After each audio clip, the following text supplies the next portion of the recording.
Hi, today I'm showing you how to make a 1-bit RAM with transistors. You need 8 transistors for the NAND gate and 1 transistor for the NOT gate. When the write enable is on, the D-latch stores the input. Let's start by NAND gates.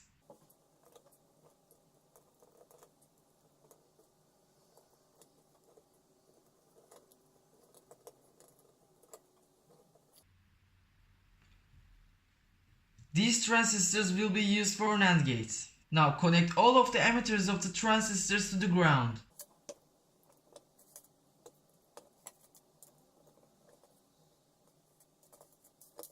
Connect a resistor to all the bases of the transistors.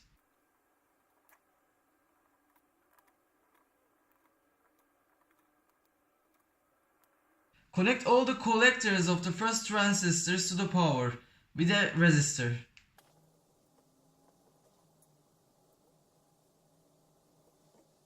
I put all the resistors. Now connect them to the power.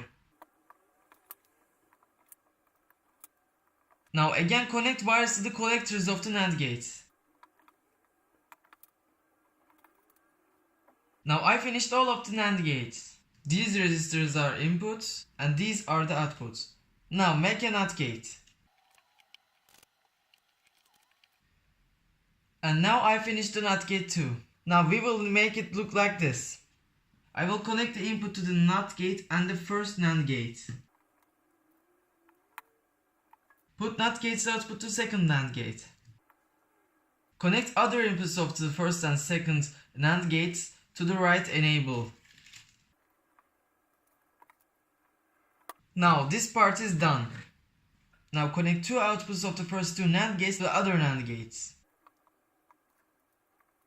Connect the input of the third transistor's to fourth transistor's output and connect the fourth transistor's input to the third transistor's output.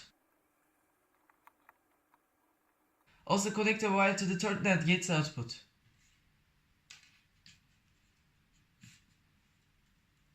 And this will be our output.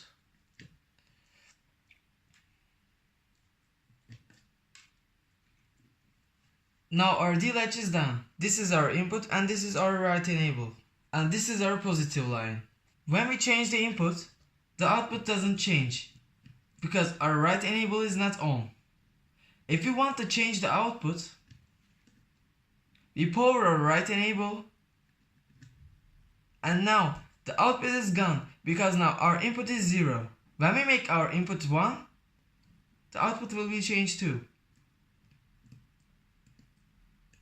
If you want the outputs to stay 0, make the input 0 and you can plug off the write enable and it will stay 0.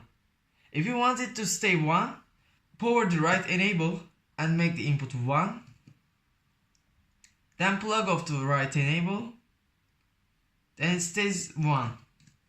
You can change it without powering the write enable. Thanks for watching. That was the D-latch. I will make some projects about the D-latch later. See you tomorrow.